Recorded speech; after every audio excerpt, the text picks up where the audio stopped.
The British social anthropologist Robin Dunbar has a theory for how the world's social relationships fit together like concentric circles of intimacy. The idea, and it's expressed almost mathematically as something called Dunbar's number, suggests that at most, people can have 150 meaningful relationships in their life. Like that, you have 150 people that your brain can sort of keep track of and understand and, care about. And it's actually a little bit more complex than that. So I'll just run you through the numbers. He says we can have 5 loved ones, like people you love and you care intimately about. You've only got 5. And who knows what that means about large families. I don't know if he really delved into that question. But blowing up from there, he says you can only have 15 good friends. Like your best friends, that's 15. And friends at large, 50. Meaningful contacts, 150. Acquaintances, people you sort of know, you get 500 of them. And of the people that you can recognize as actual human individuals on sort of a regular basis, 1,500. After that, everyone else is a stranger. Dunbar's number is a heuristic, and there is some data backing it up from a neurological perspective, but it comes from, evolution. It suggests that, in our ancient past, we were living in small bands, family, tightly related bands that would occasionally come into contact with other groups. These would be called tribes. And eventually, as, social formations got more complex, anthropologist talks about sort of a hierarchy of band, tribe, chiefdom, and state. And although there are some problems with that conception, we're going to go with it for right now here in this podcast because it's a useful heuristic. And the idea is that when you go from band to tribe to chiefdom to state, those groupings get larger and more distant. The band is the closest. That's like your group of close friends, those 15 good friends who hunt together and gather resources. And it blows up into the tribe, which is where bands sort of collect together. The chiefdom actually has some sort of governing structure, some sort of formal, maybe elected, maybe it comes down through heredity, but there's some sort of more representative thing. And then we get to state, which is where all of those different chiefdoms sort of represent one coherent individual in a person's brain. And that's how human society, according to Robin Dunbar and this sort of anthropological theory, gets organized. And I think there's something attractive about this idea, because if I look around in my own life, I have, in that very close loved ones, it's a pretty small number of people who I really care, like really, but everything about them. And then, good friends, 15 doesn't sound, wrong to me. I can probably think of 15 good people who I keep on touch on a regular basis outside of like social media. Like I'm actually calling them. I'm actually, inquiring about details that are real. And then there's the friends, 50, yeah, okay, that makes some sense. And onwards and upwards, the reality is that individuals, humans, are sort of a narrow node. We're sort of a narrow band of connections. But now here's the thing. In the modern world, it's different, right? In the modern world, there's something called social media, which has blown this whole idea on its head. If you look at Facebook, when I used Facebook, I'm not really on Facebook anymore, but I think I had like 1,500 friends.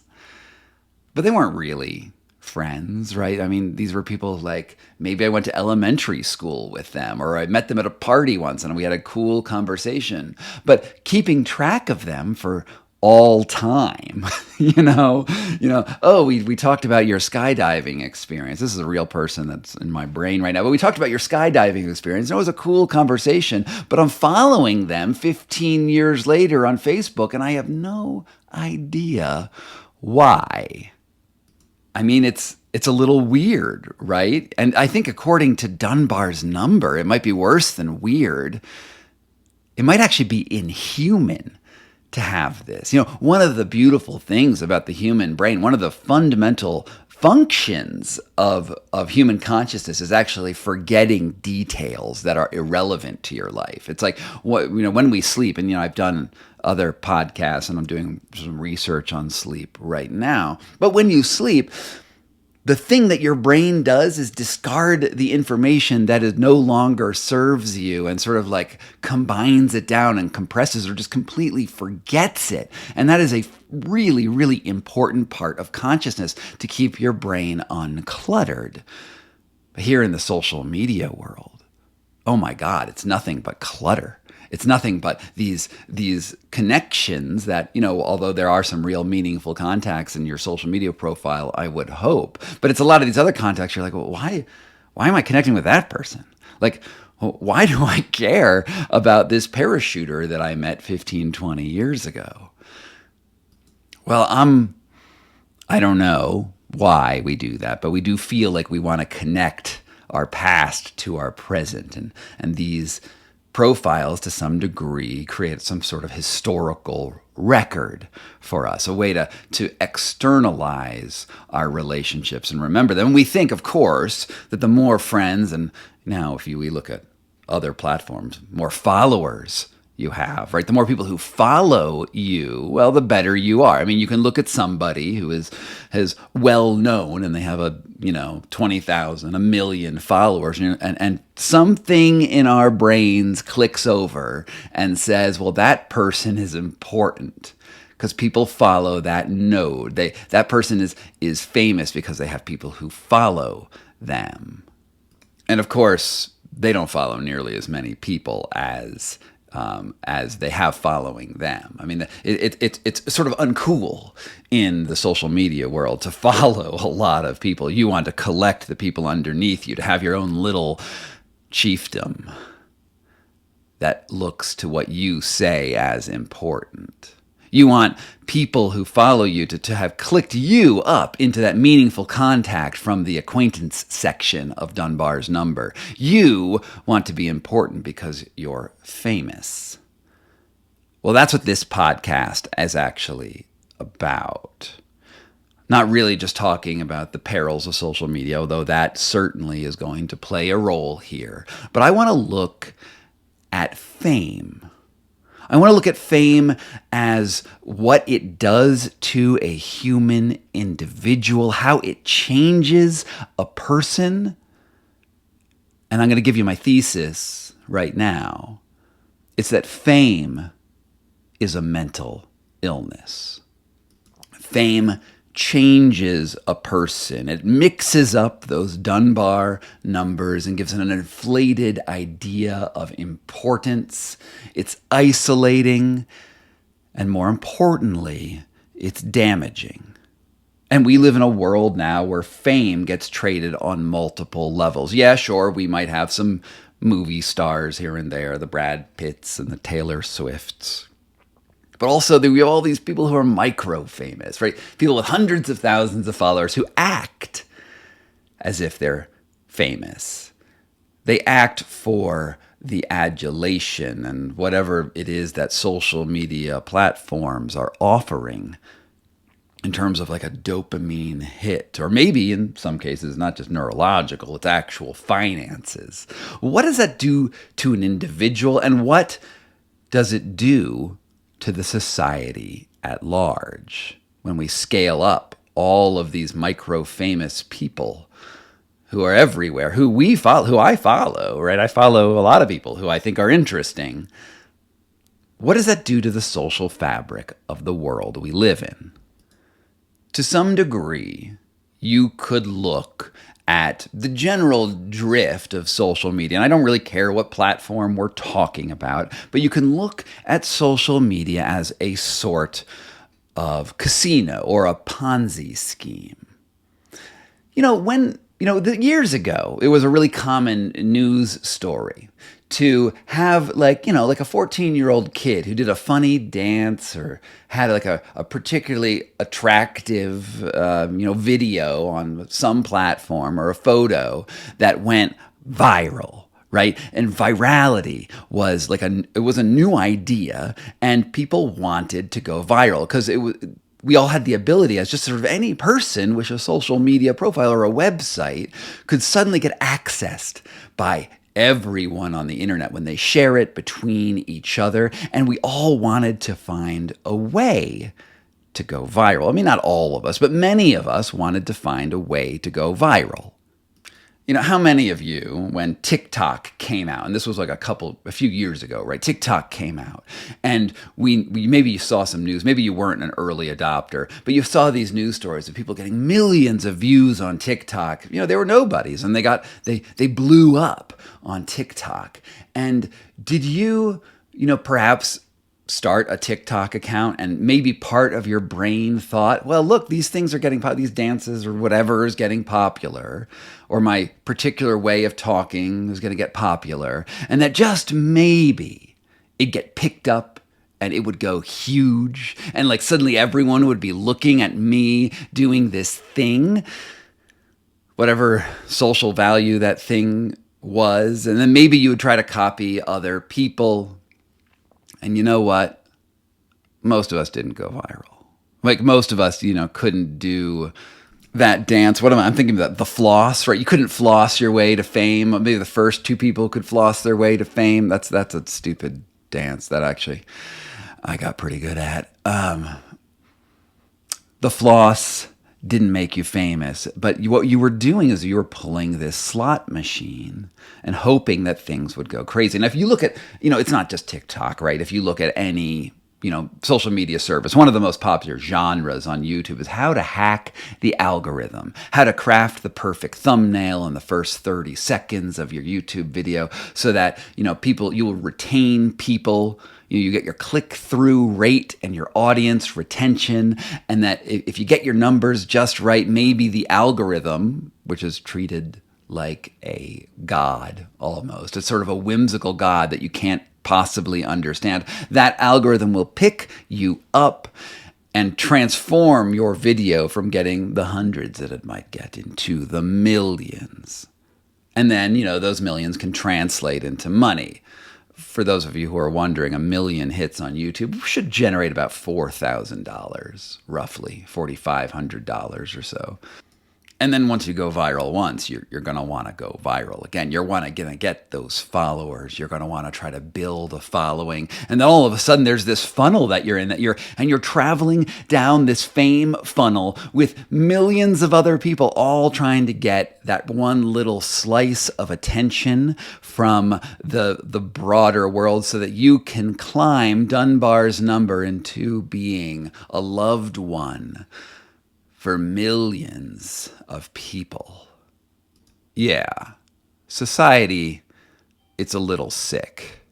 And we're going to talk a little bit about social media fame, of course, because it is something that hits all of us. But I think to truly understand it, we also need to know what happens to the mental states of people who actually have grabbed that brass ring, who have actually achieved this place of universal loved recognition. What happens to their brains and what happens to them as people?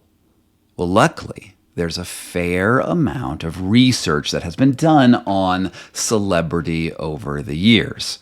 And while I don't talk about this all that much, back in the day when I was getting my PhD in anthropology, my research focus was actually on how fame got constructed in India among Bollywood film producers and film stars. And I actually went really deep down the fame research rabbit hole, which it's fortunate that I didn't actually finish my PhD, but it has been a topic that has fascinated me for a long time. But before we get into the research on fame and the damage it can do to mental health, this is the time in the show where I tell you that I don't have ads. You've noticed if you're listening to the audio version on Spotify or Apple that I don't actually run advertisements because I like to be able to it's to be me and you here. And there's two things that I want to suggest to you to help support this show and keep it ad-free. The first is that, well, I have a Patreon. It is a way that people who are fascinated by what I do and want to keep this going, super supporters can come out and help make this podcast survive. And I'd love you to go check it out. There's a link down there in the show notes, and you get access to early information and sort of half-done episodes and a community of people who are really interested in these topics that I'm looking at, and you also get to suggest things that I might do. So if you're interested in keeping this show alive, go check out Patreon. At least give it a look. But if you happen to not be someone who loves, you have enough subscriptions already. I get it. But there's still something else that you can do, which is I ask you to go leave a 5-star review on whatever platform accepts 5-star reviews. I don't think Spotify does, but I think maybe Apple and other podcast platforms, you can actually write a review and put some stars down. And in trade, what I do is I read your reviews here on the show. And so without further ado, I have a new review in, and I'm going to read it to you right now. Hugo, G.A. Hugo. Chocolate for curious ears. I came across Scott on YouTube and have been binge listening. I'll probably buy some books soon. This is the kind of writing and topics that can keep me interested for hours on end. Brilliantly presented, reminds me of the classic years of Radiolab. Maybe we'll be treated to some great interviews, too. Dude, what a great review. That's like, you compared me to like the best podcast in the country. Hugo, you're awesome. I think I got to go re-listen to some of those early years of Radiolab. I know some of the guys over there, so, Soren Wheeler, if you're listening, hey man, how you doing? If you want your own review to be read here on the podcast, it helps people to find this show if you go there and put a review and write something, make it funny, make it interesting, make it something that people want to listen to. Because as you know, the show that we're talking about right now is about fame. And this is your chance to be famous. I think the most important thing to remember about fame is that it is narrowing. Like, you can only be famous for so many things. And, we've seen this in like Hollywood, right? Where people get typecast. Someone gets a role, maybe they're the nerdy scientist guy, or the hot lady or whatever, and then they get cast in that role over and over again, and they can't break free of it. And I think in general, this is what happens to fame, because remember, humans can only listen and pay attention to a certain number of people, which also means a certain number of characteristics. So you get fame when the experience of getting famous is an experience of narrowing your own sense of self, at least in the public sphere. There's this psychiatrist, maybe she's a psychologist. Her name's Donna Rockwell. She wrote this book called Being a Celebrity, The Phenomenology of Fame. And to just read a little bit of it, here's one thing that she says. The famous person, develops a kind of character splitting between the celebrity self and the authentic self as a survival technique in the hyperkinetic and heady atmosphere associated with celebrity life. Which is to say, when you're super famous, people look at you and they respond to the fame first. There's this idea of being starstruck. I've met quite a few celebrities over the years. And I can attest at sometimes, like, you meet them and you feel like you already know somebody. Like, I'm sitting in a sauna with Orlando Bloom and I know all about Legolas, right? I know all about something about him. I heard about him, on a stand-up paddleboard naked with Katy Perry, and I feel like I know something about him, and I can see in his face this conflict between who he wants to be, who he feels that he is, and the way that people already feel they know him. So what we call a parasocial relationship.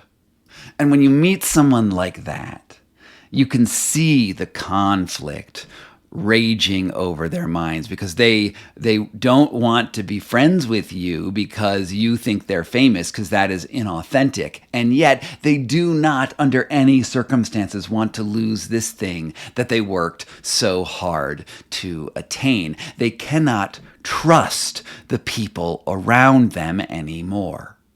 As Donna Rockwell writes, while the celebrity experiences many side effects of fame, the allure of wealth, access, preferential treatment, public adoration, and, as one celebrity put it, quote, membership in an exclusive club, keeps the famous person stuck in their perpetual need to keep their fame machine churning. And she goes on to write, the unfortunate truth, however, is that for each and every celebrity, the fame machine can only churn for so long. As a former famous child star revealed, I've been addicted to almost every substance known to man at one point or another, and the most addicting of all is fame.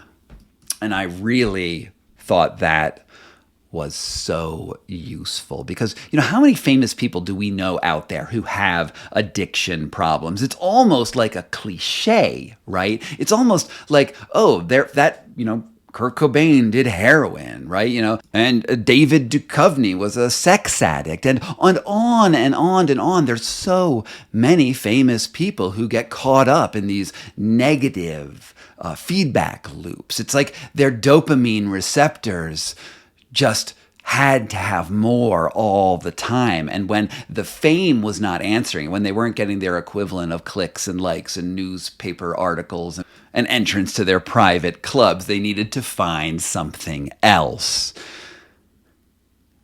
There's this neuroscientist that I've written about a few times. You've definitely heard his name. His name's Andrew Huberman. And I've been friends with him for, actually since before he was famous. And there's probably a story to tell there sometime too. But I've known him for a long time.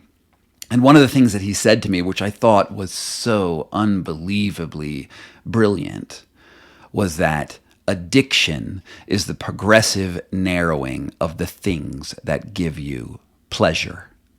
And what could be more pleasurable than the adulation of a community? When Dunbar's number works in your favor and you are closer to that loved one section for millions of people, and yet you don't have to give anything back. You just get to take it. That is what fame actually is as an experience. It's the receiving of this adulation without having to give it back.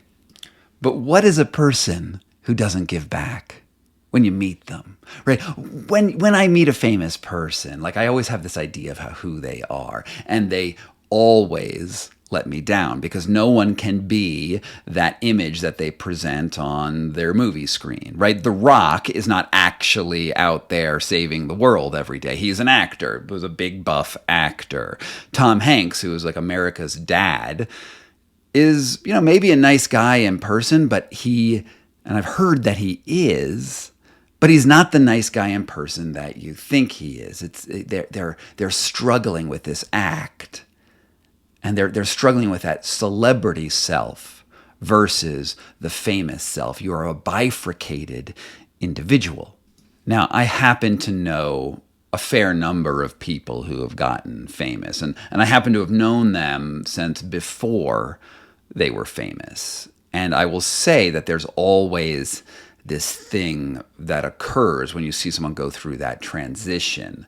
You meet them when they're like a normal person, struggling doing all the normal person things, and then they have a book that explodes, or, something actually, they do win the YouTube lottery or whatever it is. And when that occurs, it sort of hits them like a train wreck. It forces into them, all of a sudden they're vaulted into this club of people who suddenly want to talk to them. Other famous people who before you would have been starstruck by, but they all want to be around that proximity to fame, because fame acts like an echo chamber and elevates people. And your old friends, the people that you used to know, well, they're just not as, they don't carry as much punch as your new friends, and you want to shed. Or maybe you don't think that you're the type of person who would want to shed their old friends, but they basically all do. I think I've known probably 4 people, from my college years, and just sort of having met them earlier in their careers, probably 4, maybe 5 people who've made it into the general pop culture medium, like who were friends and now, well, they're too famous for you. Or that if you call them, you feel like they're going to think you want something from them. Right now, it's like, oh, you were, my buddy in college. And if I call you up, the first thought that you are going to have is that you want to use my fame to your advantage, and I don't want to be used. And they start feeling protective. And, maybe to some degree, I do reach out to them knowing that it's fame. And it just gets weird. It's hard to be authentic when you have a public persona, which is so overpowering. And to some degree, fame also operates as almost a religious experience. It has the same strange effect on a human personality that gurufication also has, which, I guess being a guru or religious leader is a type of fame. But, I've written books, like my book, The Enlightenment Trap, where the peril of a guru is that when they think that they're enlightened, or they say that they're enlightened, and people believe that they're enlightened, they don't have any peers because no one else is enlightened about them. And they just start looking inwards, and they think, oh my God, most gurus do this thing. If they're men, they're like, oh my God, my penis knows the answer to things, and I'm going to sleep with all my best and prettiest students. And that's what they do. That is just the pattern. I did a podcast called The Monk Who Fucks Everything, a brief history of print capital from ancient Tibet to the modern world. And you should go check out how that particular idea, keeps on repeating itself for thousands of years, this isolation from religious leaders. But it works the same for these isolated famous people. They think to some degree that they deserve the fame. They work hard, or they got lucky, or, there's so much adulation around them that they feel like they earned this. And, to some degree, some people are very talented and they do awesome things, and they give a lot back to the world. I'm not going to, say that people's talents don't exist. People are very talented. Many famous people are very talented. Some are just incidental, but many are very, very talented. But it plays into this, sort of a long-term American idea. I don't know if you've heard about the prosperity gospel. It's this, it comes from, I think, Calvinism, which is, and has been iterated upon in various Protestant movements. But it's the idea that if you are wealthy, if you are someone of importance, it is because God shines his light on you. It is an indication that you are going to heaven. So that worldly goods, worldliness, is a reflection of spirituality. And I think there's an element of that with all famous people. Maybe they feel like, personally they feel like, oh, I don't know, I've got problems. I'm addicted to drugs. I'm addicted to sex. I'm addicted to money. And maybe they even realize that, but all the world is pushing them up on this pedestal and they can't get off it because they love it so much. And they think that God's favor, to some degree, it's God's favor raining down on them. But, there is also some interesting research about fame and how terribly unhealthy it is. I mean, there's this thing that we maybe heard this number. What is it? 33 or 20? No, it's 27, right? If someone hits 27 years old, that's where Jim Morrison and Kurt Cobain and Jimi Hendrix and Janis Joplin, maybe Amy Winehouse, they all died at 27. These people were at the top of everything. Why were they dying at that point in their life? Right? Why? What was it about 27 that tipped them over into a suicidal thing, a spiral into addiction, and ultimately the collapse of their health? Well, there's some interesting research that I found on the internet by a woman, a professor of psychology and music at the University of Sydney named Diana Theodora Kenny. The article's name is Stairway to Hell, Life and Death in the Pop Music Industry. It's on a website called The Conversation, Academic Rigor and Journalistic Flair. Interesting website. Starts off with a picture of Amy Winehouse. But the cool thing about this article is the author collected the average Center for Disease Control Prevention average life expectancy and compared it between the average U.S. female and the average female pop musician, and found that fame decreases a famous person's life expectancy by 25 years. By 25 years. If you're famous, it's going to kill you. Like, it's worse than smoking. It's worse than cancer. Like, you get famous and you are on that stair that your life expectancy has plummeted. Just plummeted. The causes are by accident, suicide, and homicide. Accidental death rates were 5 and 10 times greater than the national average. Suicide rates up to 7 times greater, and homicide 8 times greater than the average person in the U.S. population. And you wouldn't think that would be the case, right? Especially suicide. Or let's take it suicide for a second. The goal was to be famous, right? The goal of, being a pop star was to have a lot of people listen to your music. And then these people they achieve the brass ring, and it kills them. And we as a society love them for it, right? We love them for it. We have the picture. I had a Jimi Hendrix poster on my college dorm room wall. I think my wife had a Kurt Cobain poster on her wall. And we love these people who are tortured and broken, and we hold them up as idols. Almost, if I was an anthropologist from a foreign planet landing in an American college and looking at the average dorm room wall or the average fan culture, I would be like, wow, these are gods. You've created these people gods. And yet as people, it is a travesty. It is like they're being hit by a train.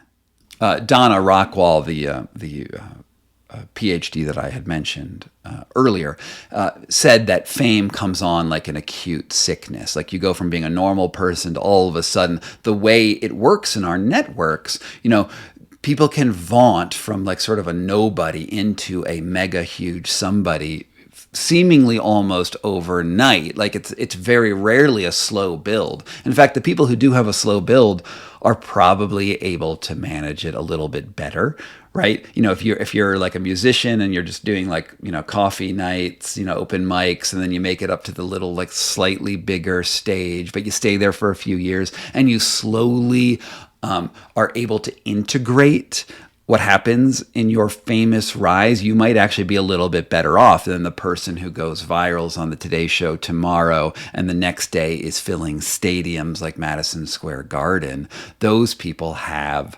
real mental health issues. And if you think about it from a neurotransmitter idea, from the node of the individual, they're getting flooded with dopamine, just so much adulation, so many people just loving what they're doing, and their brains get completely flooded. And then when it just backs off a little bit, it's like there's it's like when you get off an SSRI, your levels just plummet. You get worn out.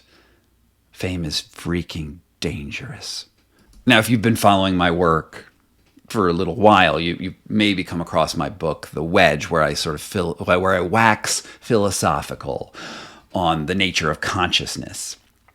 And one of the things that I want to just push on a little bit more here is that when I talk about consciousness, I don't like to conceive of consciousness as it sits within the bodies of humans.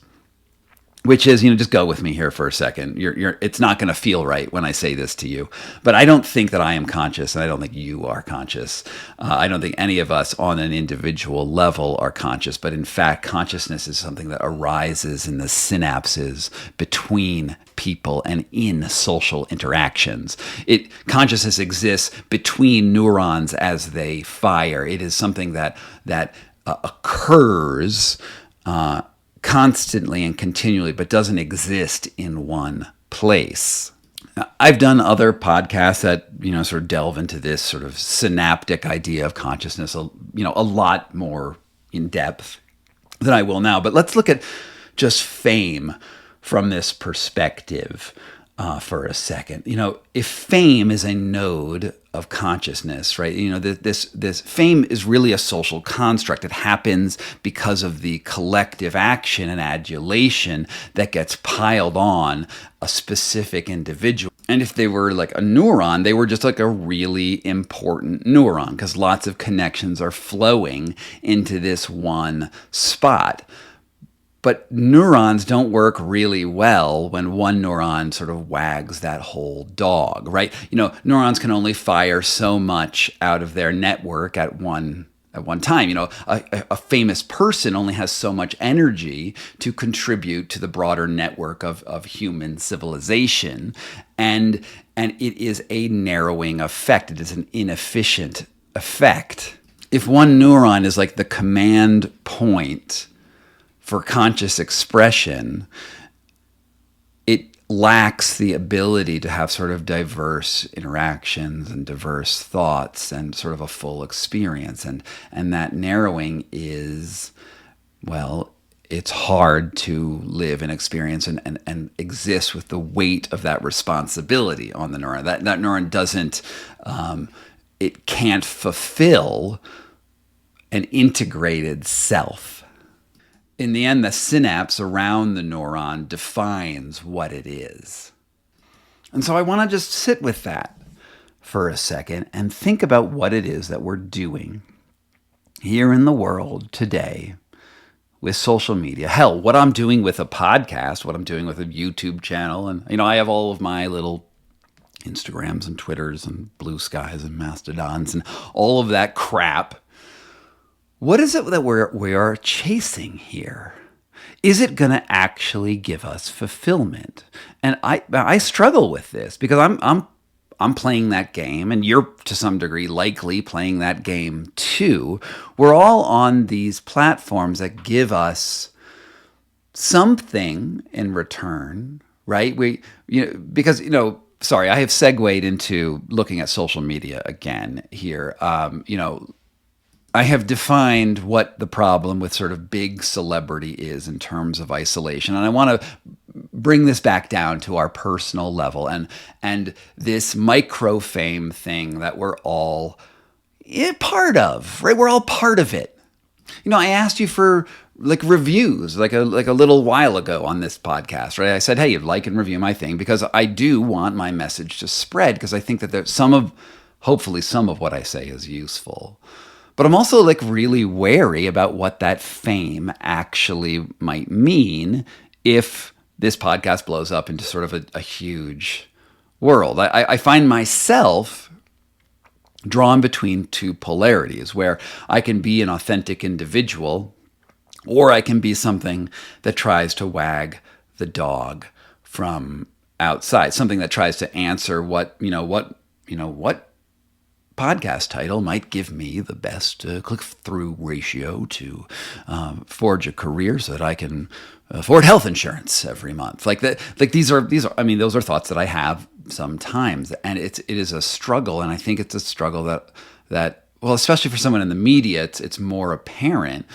But it's also something that we all do, right? When you post something on social media, you put your best face on, right? We put the happy party that we went to, the awesome food, the vacation picture, and we don't show the side of ourselves, which, honestly, we exist in most of the time, the sort of groggy, making it through the day and, mumbling to ourselves about whatever bill is on our mind, or, whatever it is, the normal day-to-day experience of life. We show the most dopamine-driven side that we think people will be interested in and we think that will get engagement. And, maybe a small level of that is okay. But, I don't know, maybe it's not. Right? Maybe fundamentally we are that band, chiefdom, tribe, state, biological organism. Maybe we as people should focus on actual human connection and forget about posting the happy photo and trying to live our lives through the lens of whatever upticks and downticks that happen on the platforms where we have invested so much time. When we lie on our deathbeds, are we going to think how many likes that's going to get? Are we going to live stream our deaths in the hopes that maybe we will get a larger amount of sympathy from our erstwhile fans? Like, what is it all leading to? I don't know. I don't think I'm going to live stream my death. I don't think that's my goal. But I do wonder where it's all going. I'd love you to tell me where you think it's going. I'd love you to tell me, write me an email or something, sgcarney@gmail. Write me an email and say, tell me what you think social media and this micro fame Ponzi scheme that we live in. Is there a positive spin to it, right? Is the dream of the internet, those interconnections so that any one of us could have a global reach? Was it a net positive? Is it net negative? Is it good that there's now 8 different Twitter platforms out there? What do you think? I obviously haven't settled. I haven't resolved the problem in my own mind. And maybe, I don't know, maybe you know how it's all going to go and what the right way to address this world is. And it's funny, I do get quite a few emails from people who are not famous, right? Who are just people who are just, peopling in their peoply lives. And I think those perspectives are maybe even more important than the perspectives of the famous people, because we get the famous person's perspective all the time, right? We get, the newspapers and magazines and YouTube channels, they're all star fuckers. They're all trying to get maximum engagement. But what is it that the normal human does on the day-to-day basis in this complex world? Are we happy? Has someone found the answer to happiness? The Buddha would have said that life is inherently unsatisfactory, and the pursuit of constant engagement and pleasure will ultimately fail you. So the best thing that a person can do is become introspective and understand the nature of their own minds. I think there's something to that. I think there's something there. Heck, maybe the Buddha had the answer to everything. I'm going to leave you there with that thought. In order to increase my own personal brand reach and identity and fame, please do leave a like and review, because I guess that is where we are at this particular moment. From Denver, Colorado, and PokeyBear LLC, this was Scott Carney Investigates.